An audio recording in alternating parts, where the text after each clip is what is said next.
Got a few more lights to look at today from Olight. This is the Oclip Pro. Let's open these up and take a closer look.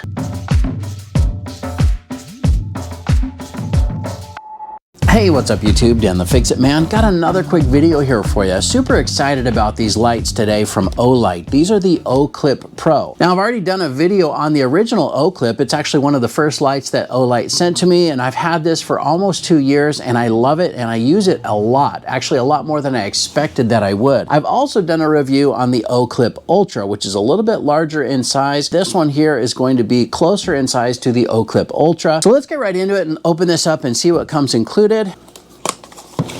Now this yellow card on the back is letting you know that the light is shipped in lockout mode and tells you how to unlock it. We just need to press and hold to unlock it for about 2 seconds. And it also says we need to fully charge the battery before first use. Now it comes with a user manual here in the back as well. And it comes with a USB-A to USB-C charge cable. How cool is that they put my name on the light, Dan the Fix-It Man, right there. Feels like it's laser etched or engraved on there. Now just to do a quick comparison between the original Olight Oclip and the Oclip Pro, you can see that the Oclip Pro is quite a bit larger, but it is very similar to the Oclip Ultra. These corners have been rounded a little bit smoother. This is just a sleeker, newer, stylish design. Really, this is 3 lights in one. It's a spot, a flood, and a red light. Now, just like the original Oclip and the Oclip Ultra, of course, this is a clip light. When I first got the Oclip light, I didn't realize how handy that clip would be. I mean, the fact that you can clip this on just about anywhere, not only to the bill of a hat, which, by the way, I did say in the original video that I would, clip that onto a hat and be able to look down. It is a little bit blinding in the face to have it right on the bill of your hat. A lot of times I'll use this original Olight Oclip light as the flashing red on my back pocket, for example, if I'm out walking. So I'm sure I'll do the same with the Oclip Pro as well. And I do love that it's magnetic. You can stick that under a hood or under a sink. It's just a very versatile little light, and I love this little compact size. Now it does have a little lanyard hole in the back too, in case you do want to tie that off somewhere, but I love that clip. It's a pretty strong clip too. I think they tested this clip 10,000 cycles and it showed no signs of fatigue. And again, I've had almost 2 years using this one and it works great. You can see that the design is kind of cut out right here so that that will easily fit onto a backpack or something like that and still have a little bit of a space in between there. And they all have this little rubberized type of material on the inside as well that helps with grip. That's definitely going to hold on a little bit better, give you some peace of mind knowing that that is going to hold on. The max lumens on this is going to be in the floodlight at turbo, and that's going to be 500 lumens. The max intensity is 3600 candela, and the max distance is going to be in the spot, and that's 120 meters. Now this is a metal cover over the charge port, by the way, but it does close nice and secure. Definitely maintains that IPX6 waterproof rating. Now the weight on this is only 1.76 ounces. It's very lightweight. Just like the original Oclip and the Oclip Ultra, this also has an integrated battery. It's built inside the light. It's not a battery that you would change, but if you're curious, it's a 580 milliamp hour, 3.7 volt battery. It's just that it is built into the light. It's not a serviceable battery. Again, I've had this one almost 2 years and it works great, just like the day I got it. I expect that this one will last a long time as well. Let's open up the white one and the ancient script and see what those ones look like. There's the white one.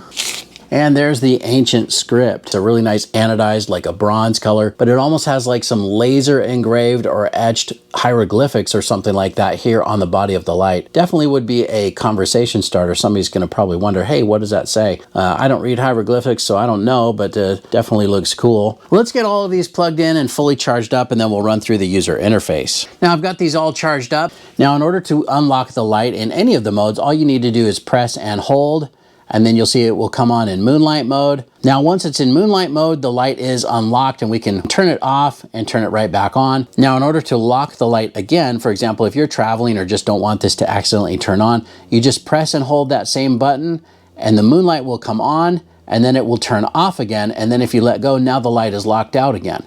You see we get that little red light when we press on it. Now the user interface is the same for floodlight or spotlight. So let's start with floodlight here first. Press and hold to get to moonlight mode. Now the moonlight mode isn't putting out a lot of light, of course, but that might be good if you're just wanting to look at something really close or like read a map or just have a little bit of ambient light in a tent or something like that. But to jump to the brightest setting, just double click and that's gonna go right to turbo. So let's do that. So there's turbo on the floodlight setting. and just press it again and it turns it off. Now we also have a strobe light feature in the flood or spot. So just a little bit of a warning if you have sensitivity to flashing lights. I'm going to triple press here and go right into the strobe mode. Now there's also 3 other brightness settings, low, medium, and high. So for example, if we turn that on again at moonlight, or if you even have it on turbo, you can get into those different brightness levels. So all we need to do is press and hold that side button, and that will cycle through low, medium, and high. Now there's also a beacon mode with this, which I really like. We also have that available in the original Oclip. So if the light is on, all you need to do is triple press.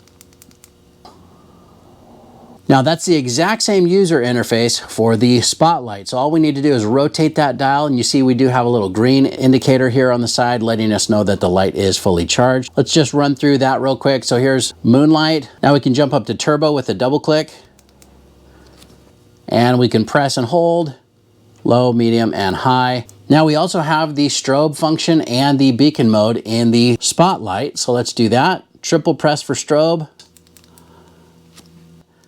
And then if the light's on and you triple press, that's going to be beacon mode, but it's in the spotlight. Now, as I mentioned, this is 3 lights in one. So if we turn that dial one more time, that's to the red light, which is this one here on the top right. Just press that button and it turns on. And we do have a high output in the red light as well. I'm going to double click for the higher output. And take a look at that. It's quite a bit brighter. Definitely puts out a lot more of that red light.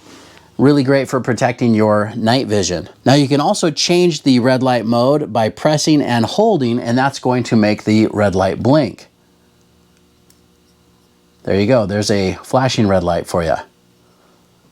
And then just press that button again and it turns off. Now the battery indicator, you can see right there, I turn it on, it's green. That's letting us know that the charge is between 60 and 100%. If it were orange, that would be between 30 and 60%, and it will turn red when it's between 1 and 30%. But that's pretty much it as far as the user interface. It's very easy to use, very intuitive, and very similar to the original Oclip and the Oclip Ultra. The original Oclip was more of a spot, not so much a flood, so I love the fact that there is the flood option on these. And this one did have a red light, but this one does not. This one has the spot and the flood and a UV light. But very excited about these and definitely looking forward to using them. But what I'm going to do now is wait till it gets dark, and then we'll take this down to the park and see what it looks like at night. All right, I've got the Olight Oclip Pro fully charged up down here at the park. This is the ancient script color. Now it's nice and dark outside, but I do have a little light on the camera so we can see what's going on here up close. Let's take a look at all of the different brightness levels at each one of these settings. And we'll start with the flood pattern here first. I'm going to press and hold to turn that on to moonlight. And moonlight mode, again, is not going to put too much light out there. You can just barely see that showing up on the grass. But let's go ahead and cycle through to the low. Again, not a whole lot of light showing up there, but I do see it lighting up the grass right in front of me. Let's go to medium, showing a little bit more. There's high. For such a small light, it definitely lights up this area. And then we're going to double click to go to turbo.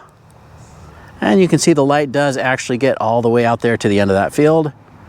Definitely puts out a lot of light for how small that is. All right, now I'm going to turn that off, and I'm going to go into the strobe mode just to give you an idea of what that looks like in the flood pattern here. So a little bit of a warning if you have sensitivity to flashing lights. That's the strobe pattern. And then we also have what is called the beacon mode. That's triple press when the light is on. All right, now I'm going to change the selector to the spotlight here, which is the one that's straight up and down. You can see again, we've got the green indicator light on the side letting us know that it is fully charged. Let's go ahead and start out in the moonlight mode at spot. Now the moonlight mode, even in spot, does show up a little bit. Let's step up to low. You can see that spot pattern on the ground. There's medium. Getting out there a little bit farther. There's high. And you can see we are barely able to reach those trees. And then I'm going to double click to get to turbo. And that's going to be our brightest setting in the spot pattern here. And it definitely does light up those trees. The output is just so impressive for such a small light. Now in the spot, we also have a strobe. Let's go ahead and do that. So a little bit of a warning here again for these flashing lights. Now we also have a beacon light in the spot, so let's go ahead and triple press when the light is on. Now finally, let's get into that red light mode. So it's one more click over here. Now it definitely doesn't put the light out very far, but that would help you read a map and preserve your night vision if needed. Now if we double click, it'll jump up to a brighter red light. There you go, that actually is lighting up the grass. Much more powerful red light than the first setting there. Now if we press and hold, it's gonna go into a flashing red light. Well, that's pretty much it. Let's head back to the garage and wrap this up. Well, you can see it's very bright. Again, for the size, you can see how small and how compact this is. I mean, the small size and the ability to clip on just about anywhere is really what makes this light so versatile. The fact that it is 3 lights in one, the flood, spot, and red light, I just love that. You've got all kinds of different options and really ready for just about any type of adventure or anything you want to do, whether it's walking, hiking, mountain biking, cycling, anything like that. Or if you're working one of the trades, you're working under sinks or under houses or up in attics, it's just so nice and compact and portable to keep this clipped on your tool bag and just have it at the ready. It's something that I never really thought that I would want or need or use so much as I do use the original Oclip and the Oclip Ultra. Now I've had the Oclip for almost 2 years and I use it a lot. I haven't had the Oclip Ultra as long, but I am starting to use that quite a bit more as well. I recently took this on an overnight camp trip and it was really fun to have the UV light that's built in on this one as well. And I love the fact that you can just mount that just about anywhere with the clip or with the magnet, or you can even attach a lanyard to the hole in the back. But that's pretty much it. I hope you guys like this video. Please give it a thumbs up and subscribe if you don't mind. That does help me out. And of course, I'll get a link in the description where you can pick up one of these Oclip Pros for yourself as well. Thanks so much for watching and good luck.